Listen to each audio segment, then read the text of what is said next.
In the name of Allah, the Compassionate, the Most Merciful. All praise is due to Allah, and may His peace and blessings be upon our beloved Prophet Muhammad sallallahu alaihi wasallam. I begin by greeting you all. Assalamu alaikum wa rahmatullahi wa barakatuh.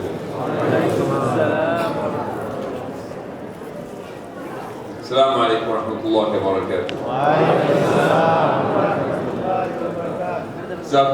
Just inshallah to, like the brother said, ease your pain. You've been standing or sitting here for some time. I'm going to ask you some very quick questions.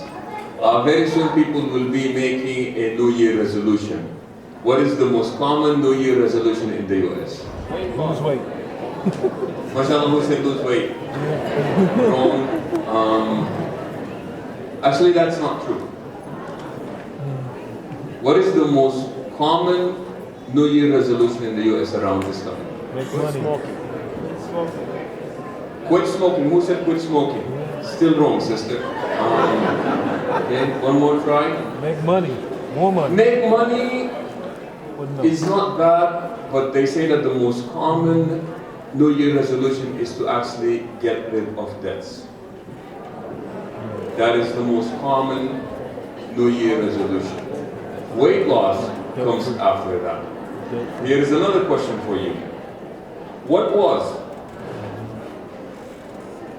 the most annoying word of 2015?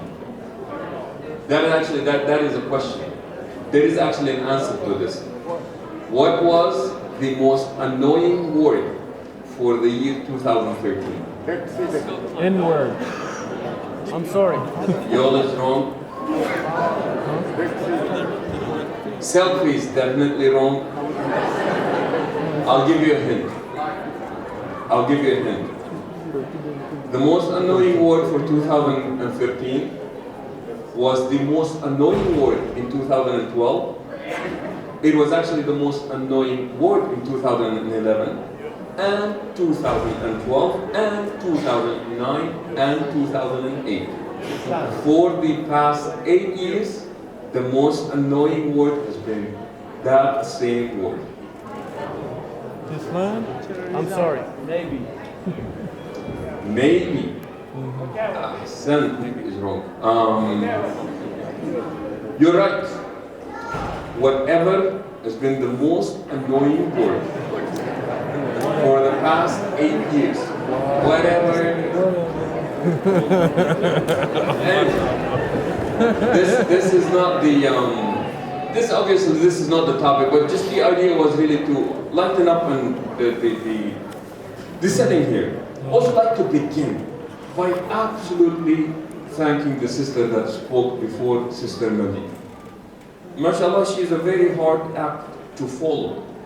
But see, it was not the story that I really liked, and to be honest with you, more than the story, what I truly appreciated was the courage to tell the story. The courage to tell the story is where the beauty of that story is. It takes the average woman, the average working woman who is in an abusive relationship. The average is 17 to 25 years to leave that abusive relationship. In between, that woman packs and leaves about 17 different times, yet the abuser has a way of luring her back into the relationship. Please forgive me for what I'm about to say, probably something that I've shared with you in the past, but that reminds me of a beautiful verse as we're talking about the pursuit of happiness. Because subhanAllah, this idea of happiness is something that we all want. All humans have that in common. And it reminds me that to be happy as an individual is one thing. To be successful and happy as a family, I think that's where the challenge is. And that's why in the Quran we are given this beautiful simile, and the Quran uses simile in order to teach people. We are told, Bismillah ar-Rahman ar-Rahim, مثل الذين اتخذوا من دون الله أولياء كمثل العنكبوت اتخذت بيتا وإن أوهن البيوت لبيت العنكبوت لو كانوا يعلمون. Indeed, the parable, the example of those who have taken allies and protectors besides Allah is like the spider that has woven itself a house. And indeed, the flimsiest, the weakest of the houses is the one that is built by the spider. And they say that on the surface, this verse seems and appears to be contradicting science. This verse in the Quran, on the surface, appears to be contradicting science because the silk that is actually made by the spider is the strongest thing organic that exists on planet Earth. Yet Allah calls it the flimsiest and the weakest. Steel is strong because if you can stretch steel twice its length, its actual length, that makes it very, very strong. You can take the silk that was just made by the spider and you can stretch it 6 times its actual length. Yet Allah said it is still flimsy. That stuff is so strong, they said that if we can produce it in an inch diameter, it will be able to withhold a Boeing 747 airplane. It is so strong, yet Allah calls it flimsy. They actually made a bulletproof vest out of the silk that was made by the spider, and it withstood the exam, yet Allah calls it flimsy. Not only this, but they say that the carcass of a spider, if scaled correctly, it can withstand a nuclear blast. Yet Allah said it is flimsy. Now it's not only flimsy, Allah said, وَإِنَّ أَوْهَنَ الْبُيُوتِ. The flimsiest is the house that was built by the spider. Why is that? Some people say that obviously it is very strong. It is so strong, by the way, a web of a spider can stop a bee flying at 15 miles per hour. That stuff is very strong. Yet they say, little drops of rain can bring the whole building down. Small wind can bring the whole wind down. That is one way of looking at it. But they also said, pay attention to what Allah said, لَوْ كَانُوا يَعْلَمُونَ. Only if they knew. So part of it they say, look into the behavior of the spider. So what happens is that they say, as soon as the male spider and the female spider mates, the very first thing that the female spider would want to do is actually kill the male spider. And the very first thing, can you all hear me? Somebody said no in the back. I don't care. So what happens now is that we are told that as soon as they mate, the very first thing that the male spider has to do is actually to run away, and the female spider would be chasing him in order to kill him.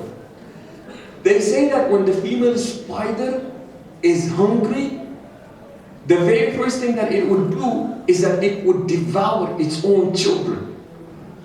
As soon as the eggs hatch out, the stronger siblings actually devour the weaker ones.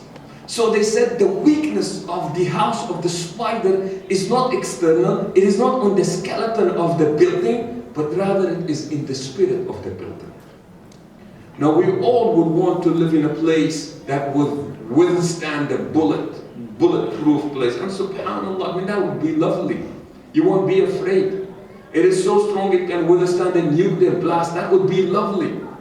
But then see, the danger is not external. The danger is internal. It is what we do to one another. It is the abuse that takes place when people are there. SubhanAllah, and this specifically was mentioned by the Prophet ﷺ when he spoke about the worst type of men, and he said, هُوَ الضَّيِّقُ عَلَى أَهْلِهِ. He is the one that imposes on the family. And they said, Ya Rasulullah, وَمَنِ الضَّيِّقُ عَلَى أَهْلِهِ. And they said, oh Prophet of Allah, can't imagine who would be that person.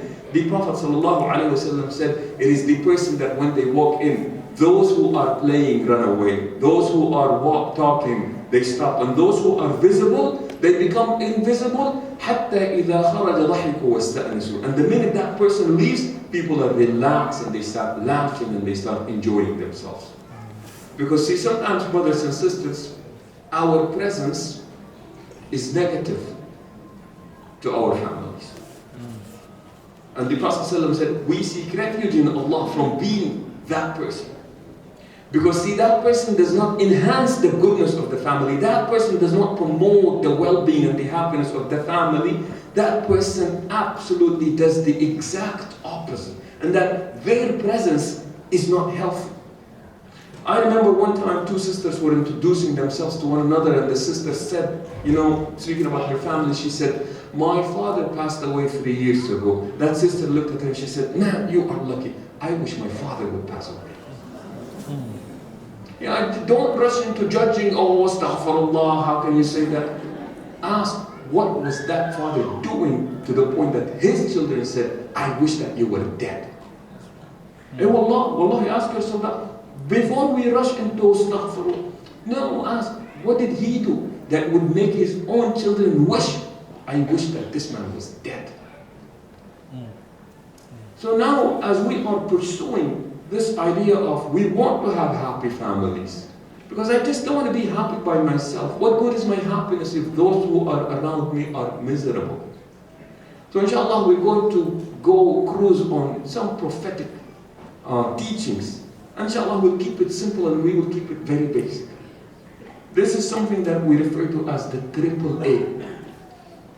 3 A's that must be applied in our families, inshallah, in order to achieve what the sister is talking about. Say that it is about affection, attention, appreciation. Affection, attention, and appreciation.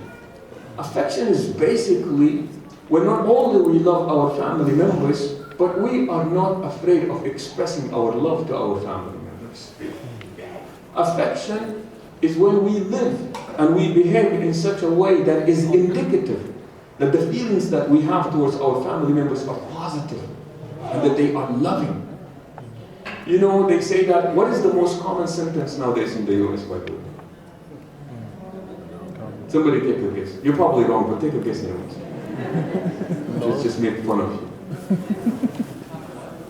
The most common sentence in the United States. Love you. MashaAllah. Yeah. Whatever. YOLO?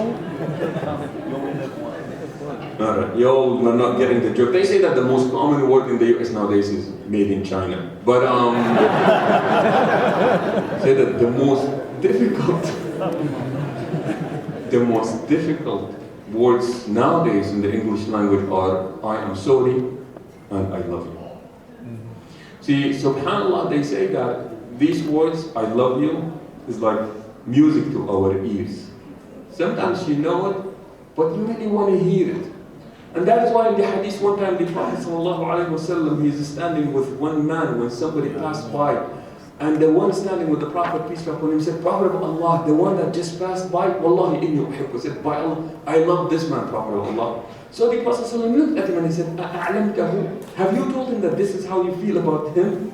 And the man said what everybody of us would say today, come on, Prophet of Allah, you know. You just don't go to a man and say, I love you, especially nowadays. So you just don't do that. So the Prophet ﷺ said, إِذَا أَحَبَّ أَحَدُكُمْ أَخَاهُ فَلْيُعْلِمْ. He said that when one of you loves somebody else, he said that let it be known. They say, subhanAllah, that having these types of feelings and not expressing it is like buying a gift, wrapping it, but never presenting it. And every time you see that person, you say, I have a gift for you. No, you don't. Unless you have given it to the person, it doesn't count. It doesn't matter how much you paid for it and how well it's wrapped. It's only a gift when it is presented. And sometimes, subhanAllah, some families, they would be going through what we call emotional starvation. Jafaf atif. But see, starvation is not only physical. Remember what the sister said? When there isn't love at home, we end up looking for love somewhere else. We end up looking for love somewhere else. So it's not just about feeling it, but also we should, inshallah, the idea that you shouldn't be afraid of sharing these types of emotions. And that is why sometimes sisters would have to beg their husbands, do you love me? And mashallah, the brilliant people that we are, we have some very terrific answers. Would I be married to you if I didn't love you? Or my favorite, I said that 10 years ago, come on. Fine, I love you, I love you. Are you happy now? I said it, fine, I love you. Are you happy? Are you happy now? Even though, subhanAllah, they say that Aisha radiallahu anha would come to the Prophet sallallahu alayhi wa sallam and she would say, Ya Rasulullah, kayfa hubbuka li? O Messenger of Allah, how do you find your love towards me? And the Prophet sallallahu alayhi wa sallam would say, Huwa kal-uqda ya Aisha. Said Aisha, it is firm like a knot. And every now and then they say, Aisha would ask the Prophet sallallahu alayhi wa sallam and she would say, Ya Rasulullah, kayfa hal al-uqda? O Messenger of Allah, how is the knot doing? And the Prophet ﷺ would say, Hayya kama hiya ya Aisha. It is as firm as it has always been. I love the story of the Imam making an announcement after the Eid khutbah. He said, please today I want you to hug your family members. You know what happens after Eid? This is amazing, subhanAllah. We get up and you hug the person you just find. Like the first person that you find, you just hug them. And brothers, we do this 3 times. You hug somebody that you don't even know who they are. You stand up, oh, Eid Mubarak, and 1, 2, and hug them 3 times. And then you see your family members at a distance and we wave at them. I'm serious. I mean, isn't that what we do? You hug the people there, and then our own family members at a distance, we wave at them. So after the Eid khutbah and everything is over, this girl came to the Imam and she said, Sheikh, I just want to thank you. She said, I am 19. I do not remember the last time that my father hugged me. Today was the first time that my father hugged me. See, when that happens, subhanAllah, that is terrible. So they say, it's not enough that we just feel it, but they also say, do not be afraid of expressing it. One time, a speaker gave a speech like this one, and he asked all the brothers to take their cell phones out. And he said, text your wife that you love her. He said, however, he said, whatever reaction you get, you must share with the rest of the group. So, people got their cell phones out and they texted their wives, I love you. And immediately a phone rang.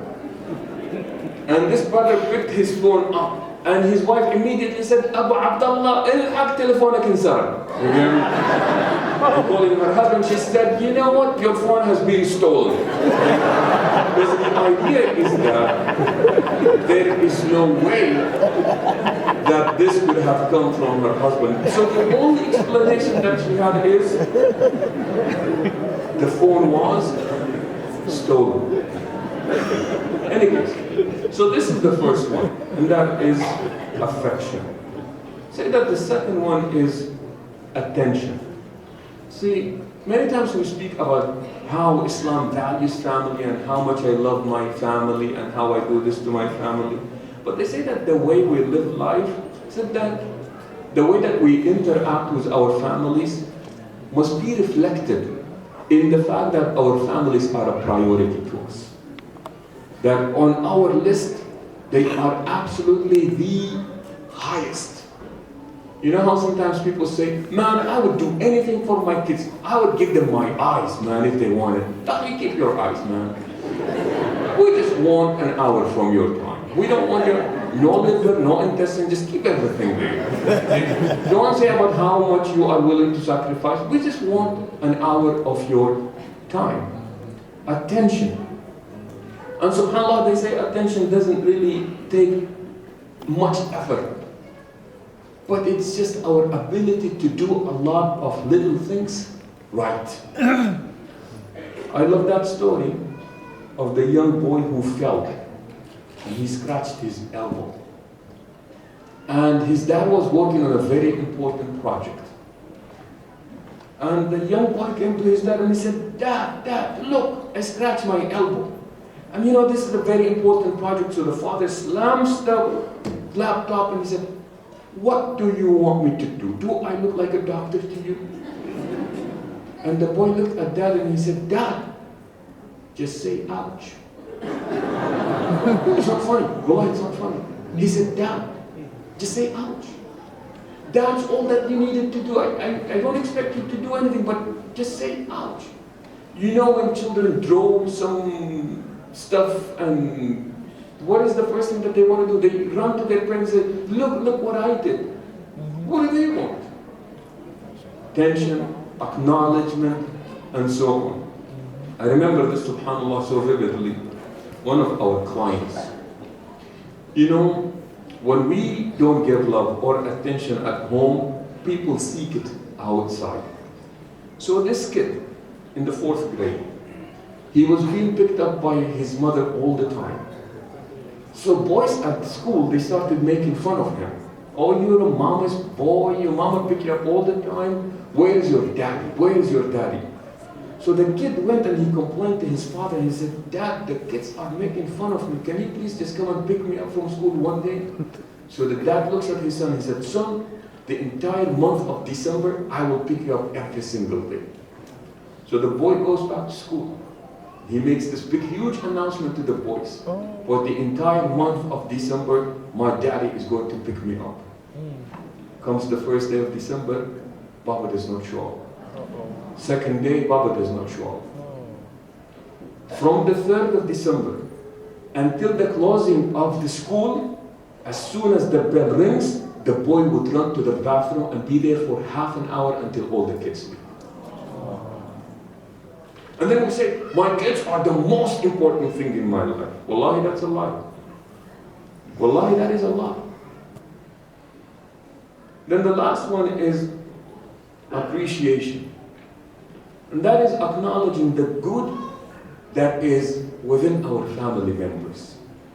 Seeing the good, acknowledging the good, pointing out the good is very important. You know, there is something that we call love busters. Things that people do at home that will just absolutely shatter